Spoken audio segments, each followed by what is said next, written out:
Hello and welcome to a bonus Wednesday upload. This is an apology for being MIA for the past 2 weeks. I'm really sorry about that, but no, actually the real reason why we have a bonus upload today is this was supposed to be a little segment in this coming Saturday's video, which is an iPhone accessory haul and unboxing video. But after planning it all out and realizing that I wanna make 5 different phone charms, I figured it would be way too long as a segment, so might as well make it a full video. And today I'll be showing you how to make super cute, aesthetic, Pinteresty type of phone charms. Like I said, we're actually gonna be making 5 today because I'm a little extra and I'm a little obsessed that I want to DIY and personalize one phone charm for each of the new cases that I got. If you wanna see what the cases look like, you're gonna have to wait until Saturday's video. Yes, I'm gonna be annoying and I'm gonna make you wait. We have our handy picnic table here and all our beads, so let's get started. To make any of the phone charms I'm gonna show you, these are the things that you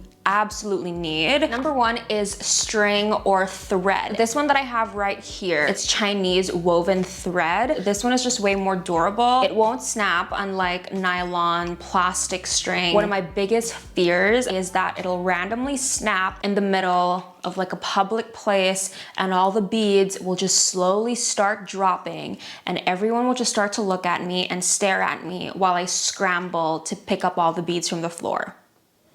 You know that scene from How I Met Your Mother when Marshall drops all the Skittles? That's my worst fear. So this type of string is really good because, girl, this is super sturdy. Like, this will really not snap, so I highly recommend this one. Next is a beading needle. Yes, it's not your regular type of needle. A little clip, literally any type of clip. This is basically just what I use to attach the end of the string so that all the beads don't fall off the other side while you're beading. So super helpful to have a little clip, of course, some scissors and a lighter. Yes, very strange, but actually very helpful for closing and sealing the charm. So hopefully this video doesn't get demonetized just because I showed you some fire. I'm also very scared of flames, so that took a lot of courage.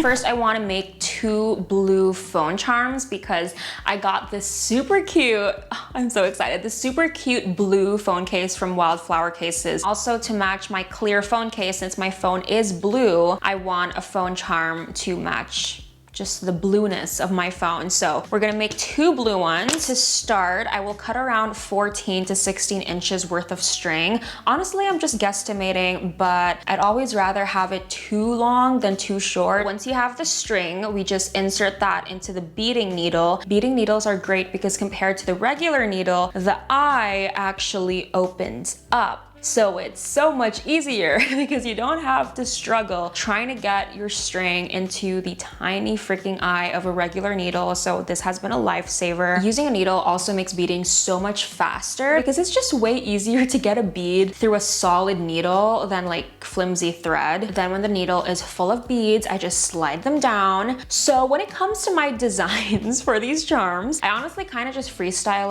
it, just see what looks cute as I go along. But as for like design pegs, I try to make it like funky and quirky, but still like put together, you know? Like, I don't want it to look boring, but I also don't want it to be messy and all over the place. Oh, and here are all the beads I'm using for this charm, by the way. We have these sago beads, which are called sago beads because they look like sago in Sagot Gulaman. These dainty pearl beads, gold beads, which are fake, by the way. These flat diamond beads, which are super cute. Basic white and blue beads. This blue marble bead, which I'm pretty sure is like sodalite stone, super cool. These clear heart beads, evil eye beads, which are also super cool and just like your regular old seed beads. Then to close, I insert the needle into the first bead on the other end of the string. Then I pull the string pieces like so. Then I tie 2 knots, one on each side of the bead to really secure it. Then I take the needle and insert it into the bead next to the bead we went through. But I don't pull it all the way since I have to make a loop, which is what you'll attach to your phone. There you go. Then I make sure to tie a knot on that bead too to secure it. Here's where the lighter lighter comes into play. When I cut it, the thread gets a little frayed and messy, so I use the lighter to melt the string. And now it's all clean. That was probably a little confusing, so here's what it looks like close up. So we first inserted the thread here, we tied a knot on both sides, then inserted the thread into this bead, but left extra string for the loop, then tied a knot again here,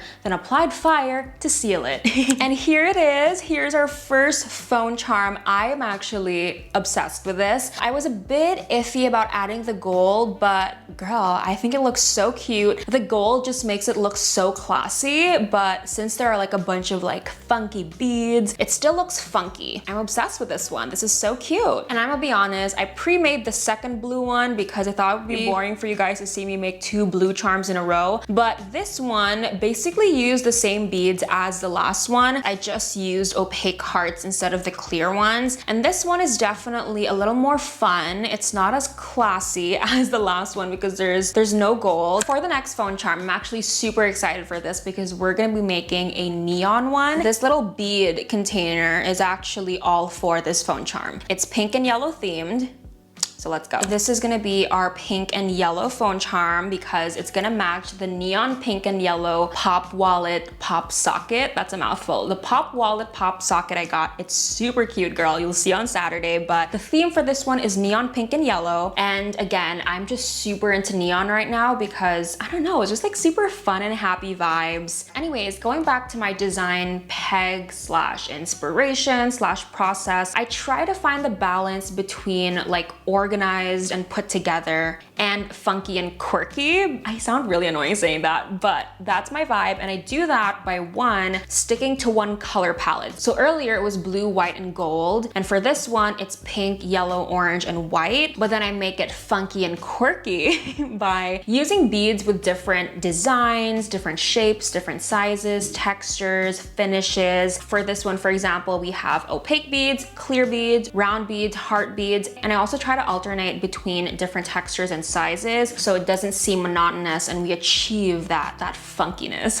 If you want to recreate this one, I am using these outlined acrylic heart beads, which are so cute. These seed beads, flat diamond beads, these big and small plastic heart beads, which I love. Again, we have the sago beads, these super dainty round heart beads, round crystal beads, and these round plastic beads. Here it is. I love this. I'm actually obsessed with how this turned out. I'm also so happy that I chose to include touches of orange because I was a bit hesitant about that. I was like, should we just keep it to pink and yellow? But I think the orange adds a lot of like depth to it. Not me acting like I know what I'm saying. I don't know, I'm just really obsessed with this. You know what? I think I might like this more than the blue ones. For this next one, this one, I'm not gonna lie, this one has a pretty big chance of failing. We are doing an all pink chain.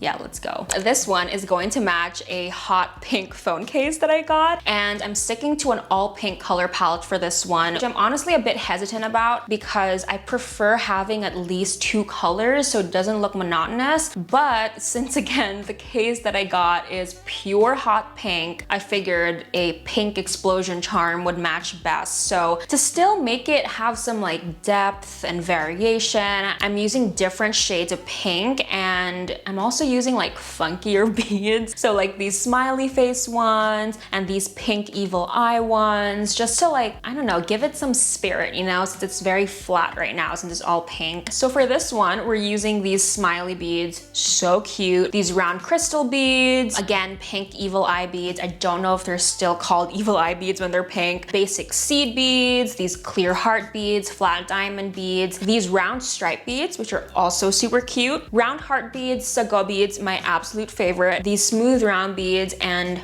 alphabet beads because I put my name on it. Ta-da! Here it is. It's so awkward saying ta-da, but here it is. Here's our pink explosion bead, and I'm gonna be honest, okay? I'm actually kind of into it. I mean, it's definitely not my favorite. I think I still prefer the pink and yellow one and the blue one, but it's not like horrendous.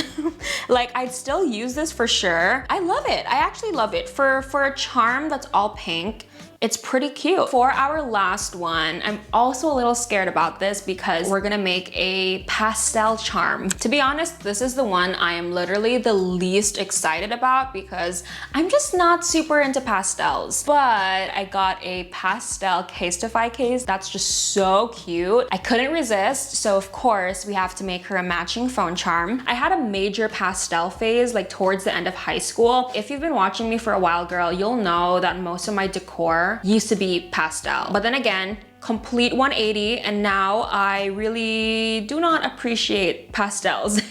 But I don't know, maybe we're warming up to her again. Maybe this phone charm will change our mind. But anyways, to match the case, our color theme for this one is pastel pink, blue, and green. And these are the beads we're using. We have these round pastel heart beads, super cute, round clear beads, pastel heart beads, basic round beads, sago beads, of course, the sago always has to be here, seed beads, pastel alphabet beads because I have my initials on them, and these pink stone beads, which I think are rose quartz, so it's super cool. And here it is. Here's our final phone charm. Honestly, not terrible. I don't hate it.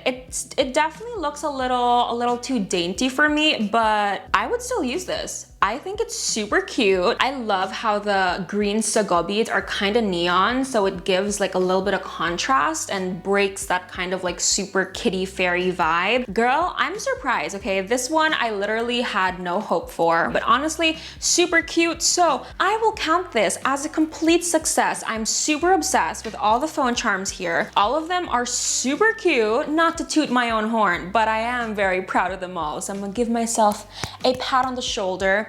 Not that anyone asked for this, but I will be giving away these 5 phone charms in this coming Saturday's video. Yeah, so next Saturday's video is gonna have a giveaway, which includes these phone charms plus some other stuff, so stay tuned for that. Again, no one asked to have these phone charms. I don't even know if you guys think it's cute, but I'm gonna give some away still because I just love making phone charms and I wanna make some more. And I've already made so many for myself, so I'm gonna give some away to you guys. But yeah, that's it for today's video. Hopefully you enjoyed it. Hopefully you learned how to make phone charms. Stay tuned for Saturday's video because you'll get to see these phone charms on the phone cases and see if they look cute. Anyways, if you enjoyed this video, make sure to hit that like button, hit that subscribe button, and I'll see you next Saturday. This coming Saturday. I'll see you this coming Saturday, 2 p.m. Bye, girl.